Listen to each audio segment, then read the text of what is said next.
مقبرة كاملة في المتحف المصري تورينو في إيطاليا. مقبرة اسمها خا وميرت.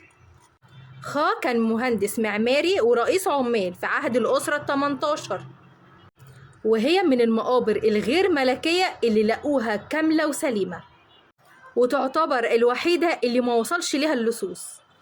فيها بقى وصف للحياة اليومية للمصري القديم، فيها أساس وأدوات منزلية ومجوهرات وطعام وملابس وتماثيل.